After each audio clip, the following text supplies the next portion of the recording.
Hi, good evening. I'm Maureen Skronik from the History Committee here at the Irish American Home Society, and I am sitting with John and Mary Gorman, who are also part of the History Committee, and they have immigrated from Ireland some years ago. John was from County Mayo, Mary was from County Clare, and I can almost put a guess that maybe they met here at the club, but we will wait to hear that story. But anyways, they are both lifetime members of the Irish American Home Society. Mary has volunteered on many services throughout the years. John is a past president. He was also a board member. He also was in charge of the festival when it first began. So anyways, as we sit here and have a chat, I would just like to just listen to your story of what brought you here to America and how you first became involved in the Irish American Home. So it starts, okay, I came to with my aunt in New York and I stayed there for a week, and then I came up with a cousin in East Hartford and stayed with her for 3 years. Then I met John at the Irish American Home, the old Irish American Home in Hartford, and we dated for about a year, and then we went back to Ireland and we got married in Ireland at the old Round Hotel. Oh, in Ennis Island. Yeah, Ennis City. And then we came back here and became very involved. Yes. Did many volunteer Oh, services. absolutely, yes. And John, when did you become president, or were you on the board or in a different position before being president, or what brought you involved with the board or being president or the politics of the Irish American Home Society? Yeah. Well, I came here in 1959, Thanksgiving Day of 1959 to be exact. I had my first turkey here. Came to New York, and I lived in Rockville, Connecticut. My aunt owned a hotel in Rockville. And we came there, I stayed with her for about a year and a half. And I met Mary at the Irish American Home on Grove Street. On Grove Street. yes, yes. 1962, February 1962. She had just came back from Ireland after her father passed away. And I met her there and asked her if I could take her home, and the rest is history. The rest is history. I thought there was a connection. We went back to Ireland for vacation. Summer of 1963. We got married back there on October 24th. We just had our anniversary this week. And 58 years Oh married. my goodness, congratulations. Yeah, thank you. And we came back here, and we lived in Andover for a while. And then I was involved in the Irish Club. It opened here in 1967, and I worked for NCR Company.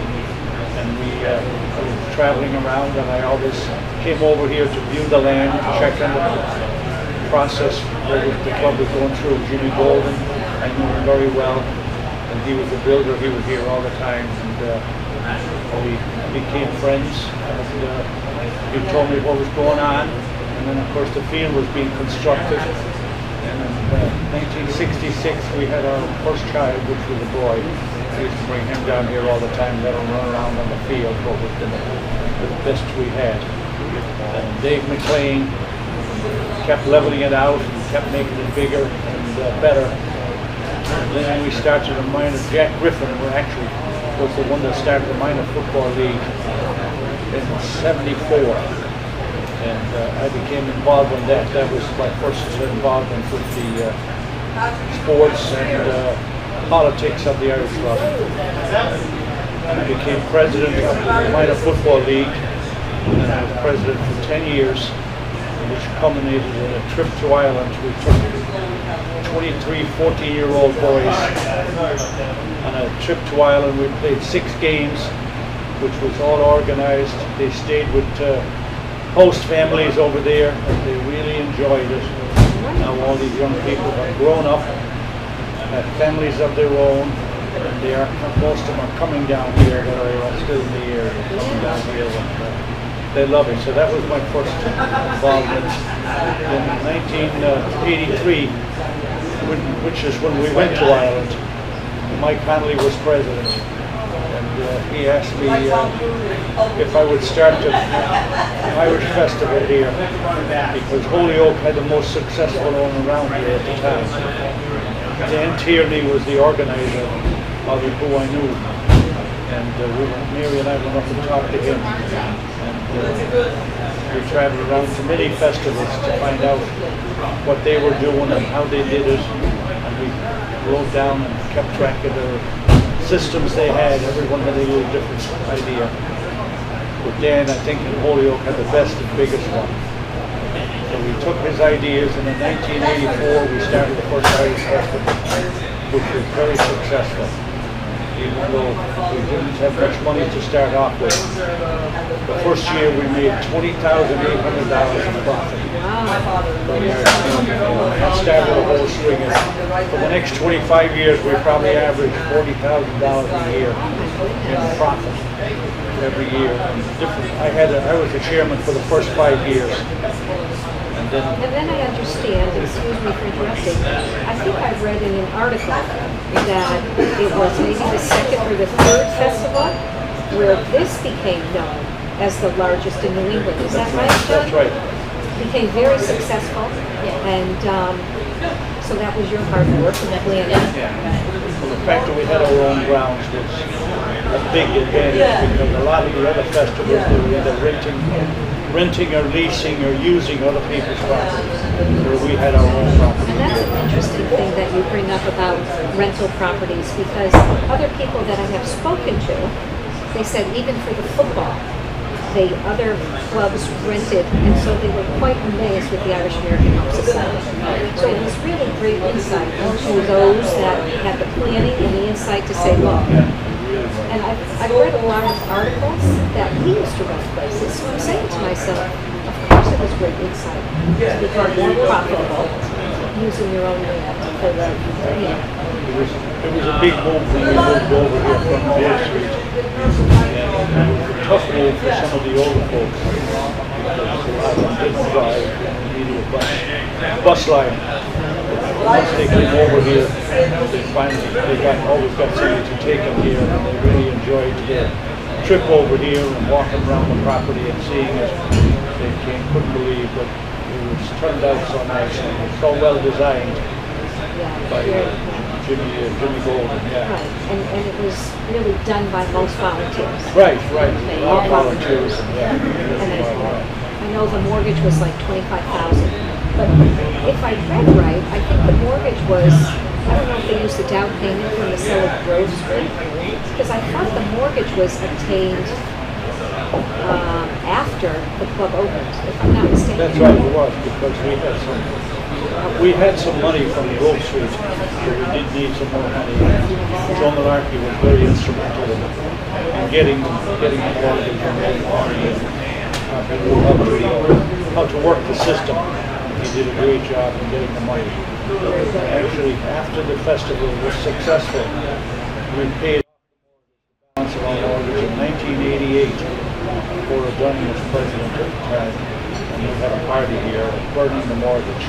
That's wonderful. It's wonderful that you know the dates. Right. Because as we're sitting here trying to capture all this history, and the names that you mentioned, it's wonderful.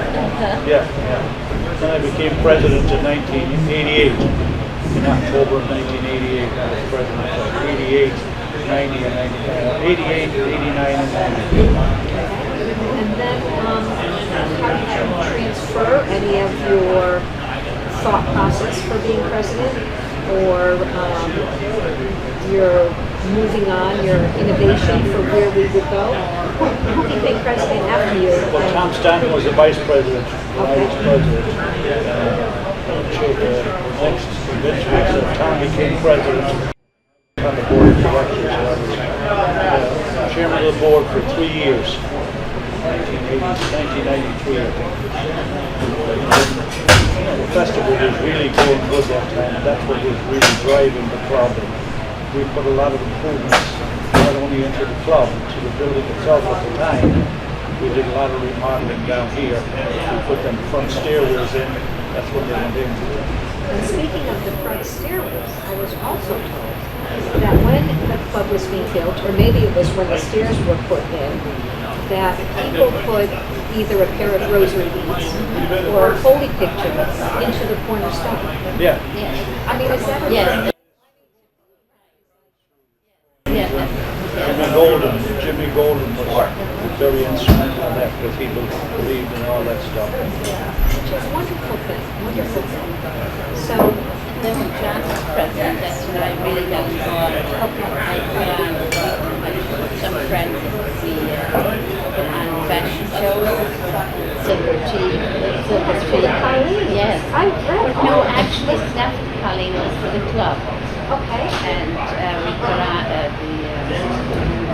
Life of Riley came off and demonstrated all her nice wares, and we had it was two and then of course we had several dinner days, like Christmas and New Year's, and then when the 50th came, The 50th anniversary of the club. I heard it was a big shindig. Yes, it was a big hit. What do you want to tell us about the black tie, right? I said, everybody said, Mary, you're absolutely crazy. Nobody's going to come and get a tuxedo. I said, well, it's going to be optional. Well, the majority of the people came and did a tux. It was so wonderful. We had the hall set up upstairs, really nice. And we also had as you enter the club, we had a table out there, tent actually out there with drinks and hors d'oeuvres. So people were so excited with so many nice letters. Yeah, we have letters here, Yeah. pictures. So you were the chairperson of that? Yes, yes. So Mary was the chairperson, and many people have told me that was one thing that they can remember from all these years of theirs. Yes, yes. And I really think that we should have a similar thing again. I think it would be Right? I wonderful. think it'd be great. But we had, actually, then we decided that Use your imagination right now. Friday night would be for the young crowd. And Bernie Pope, she was chairman of that dance. So she put that on Friday night. Then we had the dance on Saturday, the dinner dance on Saturday. And then Sunday we had a mass down here. And John Harrington was president. And we had a huge crowd down here for the mass. And everybody really had a wonderful weekend. Yes, Beautiful, yeah. beautiful. And it's nice that they host mass here. Yes. I know at the meetings, they start the meeting and end the meeting with a prayer to this day. Right. And that started, I do have a little booklet of the bylaws from 1945. Yeah. And that is in the bylaws, that you start the meeting and end the meeting with a prayer. Yes. And really, I mean, the Irish have such support for the Catholicism or the Catholic Church. Absolutely, And, yes. so it's nice that that is continued as well. And to this day, we have a mass just recently for the people that passed during COVID. Right. And all of that is so important. It's so important with the culture. So the culture is the football, the singing, the dancing, so many other things, but it's also the religion. Right, yes, yes. And it was a safe beginning and an ending to the meetings too, yes.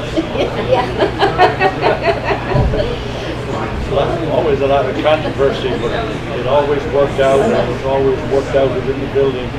Right, and Through that's important conversation and too. negotiations, Right, yes, yeah. yeah. Absolutely. Yeah. The conversation and negotiation. Yeah. And that's what makes it successful It today. makes it work, Exactly. right, yeah. Yes, yes. Successful today. You may have a big disagreement at the meeting about something, but we would always separate and talk, discuss it and talk about it, yeah, and it would always be resolved. Very good. So anyways, here we are. Yeah. And, okay, John and Mary still volunteering in the club. And you have 2 sons? 3 sons. Yeah. And so they have supported the Irish American Home Society as well. And that's where our culture continues to thrive. Right, Through the yes. children, the grandchildren. Exactly. And it's been a wonderful go for me, wonderful road for me. For some reason, I just think I'm being Irish American. I think I have that Irish in my blood. I don't know where it came from. But she was. That's how I know the Ground Hotel, right? Which is still open today. Absolutely. spent enough time here, Maureen. Yes, yeah. But it's been wonderful. Is there anything else that we should kind of talk about? Just one more thing, they had a dance upstairs last Saturday night Yes. for the club. And there was maybe about 30 kids from 25 to 30 young. Yes, they play hurling and football girls. And they said that they just could not believe that this place was so welcoming. And they're all different parts, most of them from Ireland.